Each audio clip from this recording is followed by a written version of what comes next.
Hello, my friends. So, if today's date, July the 14th, is your birth date, this is a reading for you for this year. This is a four-card pull, a general energy card for the year, a challenge you might face this year, an action you can take to keep yourself in balance, and a lesson it might be overall, or some kind of outcome or signpost or mile marker that says, well, okay, this is where we've ended up, and this is how we can understand it or see it a little bit clearer, at least accept that this is the path that we're on and move forward. So the card, general energy card for the year, is the one. This is a very hard concept for most of us to grasp. It's a fleeting thing. That time when we feel like we are one with the universe, the time when we recognize that we are both insignificant and significant to the vital aspects of this communion, and that every one of us is the one, and that every one of us is part of the one.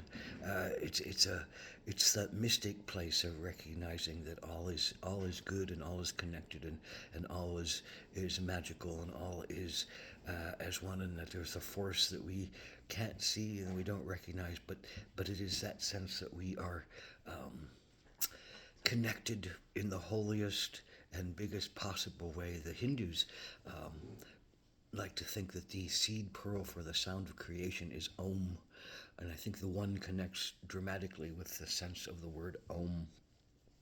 The chanting that brings us to peace, the chanting that brings us connection, the chanting that brings us to harmony within ourselves and harmony within our place in the universe. That is always the aim.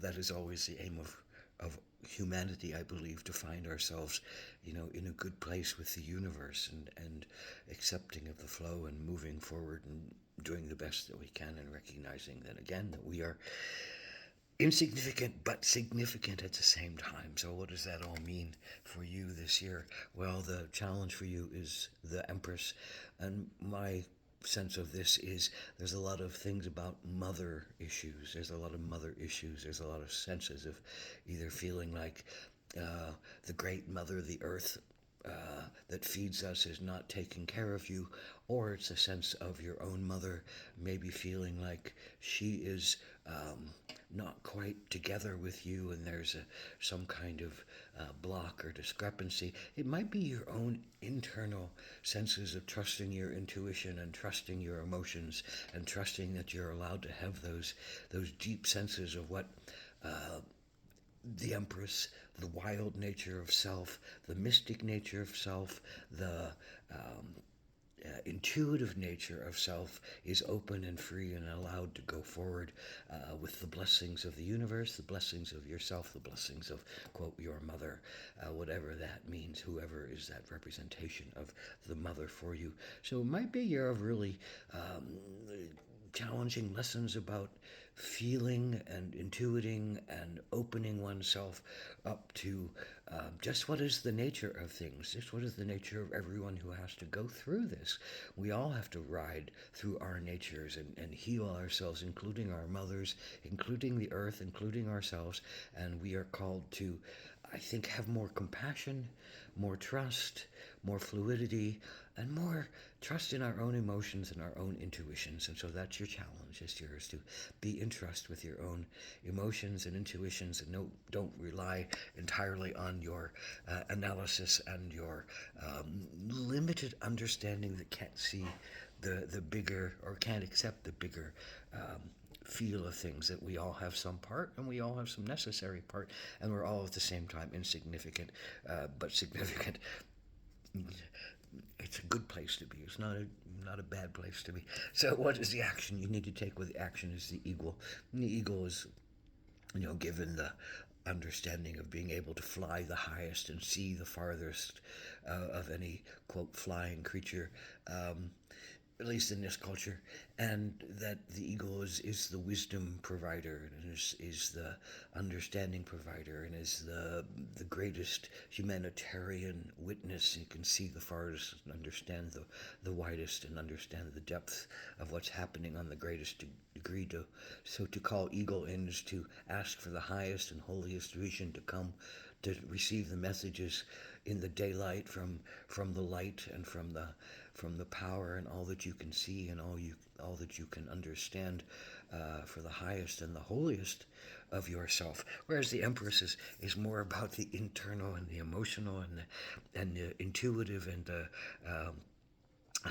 kind of darker, not darker, but the shadow versus light, analysis versus intuition. This is about the intuition, which is more of an internal feeling, and this is about the sight, which is more of the external sight and witness point. So more of a challenge this year for feeling the truth, but you're being asked to see the truth, and asking the eagle to see the truth and to look from the highest vantage points and to raise yourself up and not see yourself as limited or disconnected or out of sync with things, but see the bigger picture and see how really you're doing work that a lot of people are doing, and that there is a communion that exists between those of us doing this kind of work, which is all of us, and that we have to, on some level, come at peace with saying, well, we're all doing this work, and we can all support each other, even though we don't necessarily like what someone else is doing, or we don't understand it, or we don't feel that it's right, or we don't see that it's right.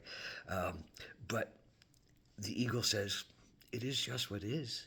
It's what is being done in this physical realm that I can see from high above, and you're all working to create a more connected and mystical and open and loving and sacred realm on the earth that you can all work your ways through and come to your better enlightenment. So what's the outcome of this card? Well, I think it's about, this is a soul card with no interpretation other than intuitive.